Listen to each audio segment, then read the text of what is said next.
대발이란 안전운전의 대발입니다. 오래전 운전면허를 보다 쉽게 취득은 했지만 운전대를 다시 잡아보려니까 운전이 미숙한 장롱면허 및 초보 운전자들을 위해 이번 시간 라이트 조작법에 대해 설명드려 보겠습니다. 오래전 면허 딸 때에는 라이트 조작법을 아주 대충 배워본 기억이 나실 텐데요. 사실 어떤 강사님을 만났느냐에 따라 제대로 정확하게 배우실 수가 있습니다. 먼저 자동차 핸들 앞에 보시면 똑같이 생긴 레버가 두 개가 위치해 있는데 우측편에는 와이퍼 레버이고요, 좌측편에는 전조등 레버인데 차량마다 제조사마다 조금씩 전조등 레버의 위치가 다를 수가 있습니다. 특히 수입 차량은 계기판 아랫부분에 위치해 있는 차량들이 많이 있더라고요. 보통 많이 사용하는 차량을 기준으로 설명드려 보도록 하겠습니다. 먼저 왼편에 있는 전조등 레버를 보시면 화살표가 각각 두 개씩 있고 끄트머리에는 전구 표시가 있잖아요. 이 전구 표시를 잡고 한 칸 돌려주시게 되면 계기판에 소량의 빛이 들어오는 것을 확인할 수가 있습니다. 차량 외부와 내부에 소량의 빛이 들어와서 우리 차량의 상태를 나타낼 수가 있는데요.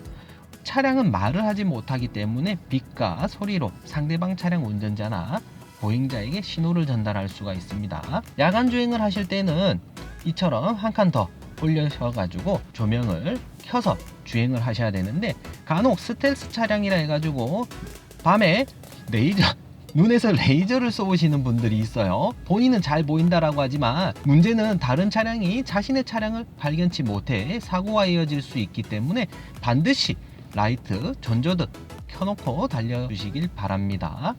이처럼 전조등을 껐다 켰다 켰다 껐다 켰다 껐다 하시기가 부담스러우실 수가 있는데요.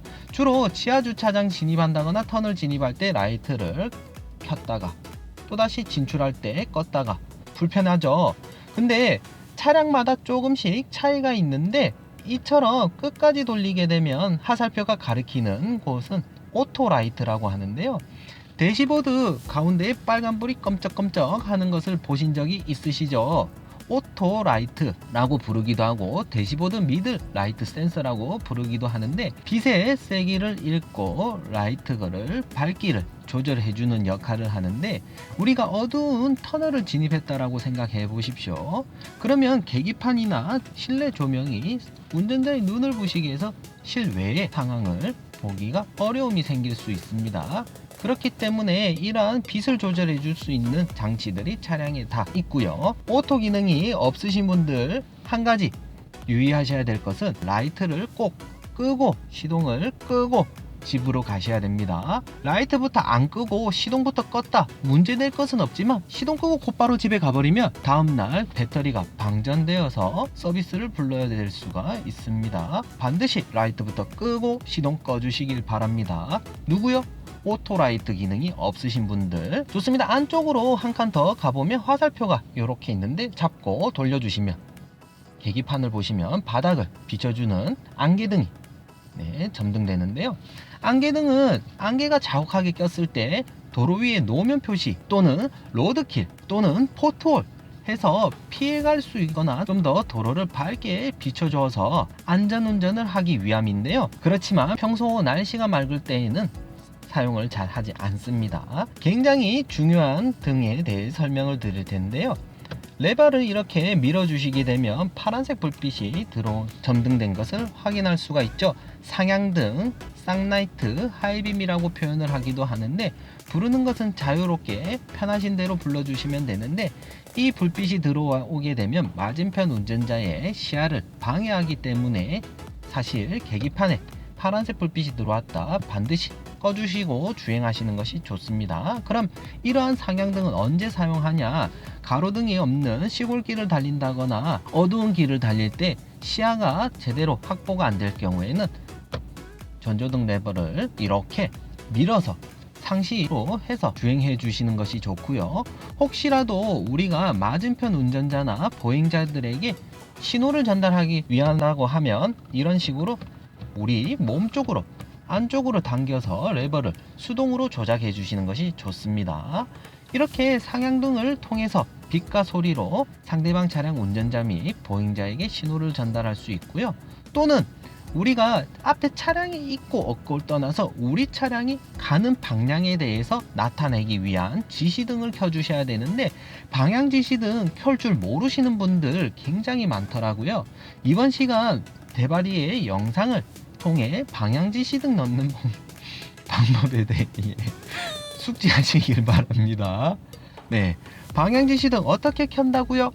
굉장히 쉽지만 어려워하시는 분들에게 쉽게 설명드리겠습니다. 왼쪽으로 갈 때는 레버를 내려주시고, 오른쪽으로 갈 때는 레버를 위로 올려주시면 됩니다. 굉장히 쉽지만 종종 주행을 하다 보면 어렵다고 느껴서 제대로 작동을 못 하시는 분들이 많이 계시더라고요.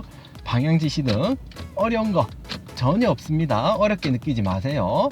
왼쪽으로 갈 때는 레버를 내려주시고, 오른쪽으로 갈 때는 레버를 이렇게 올려주시는 겁니다.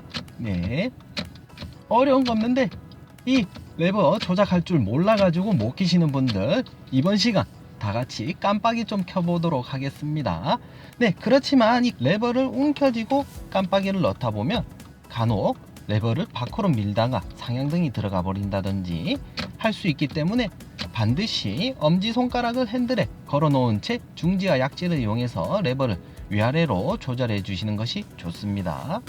다음은 비상전멸등, 비상등에 대해서 설명드려 볼 텐데요. 네, 자동차 운전석에 앉아 보시면 운전자의 손에 닿기 좋은 위치에 빨간색 삼각형으로 표시되어 있는 이 버튼이 비상전멸등인데요. 이렇게 비상전멸등을 켜주시게 되면 네, 양보 또 감사의 표현이 될 수 있고요. 상대방 차량에게 신호를 전달할 수가 있습니다. 그렇지만 이러한 비상등에 대해 인색하신 분들이 많다 보니까 주변 운전자들의 눈살을 찌푸리게 할 수도 있다는 사실에 대해 한 번씩 생각해 주시고 헤프게 남발하시는 것이 좋아요. 그렇지만 배달 오토바이들처럼 남발하실 필요까지는 없습니다. 그 정도까지 할 필요는 없어요. 정말 고맙다, 미안하다 의미로 사용해 주시는 것도 좋습니다. 네, 이번 순서로는 마지막 순서인 후진등에 대해서 설명드릴 텐데요.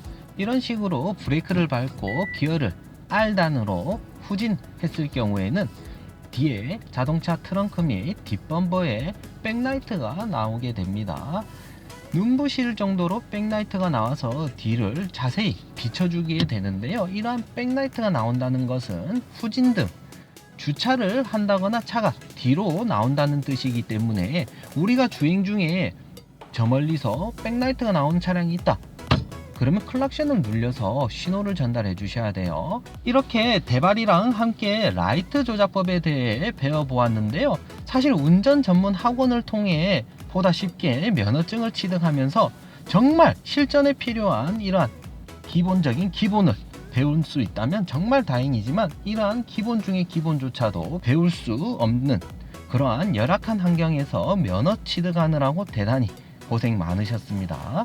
이번 시간 대바리가 알려드렸던 이 라이트 조작법을 통해 야간에도 주간에도 라이트 사용을 하셔서 안전운전 하시길 바랍니다. 이상 대바리랑 안전운전의 대바리였습니다.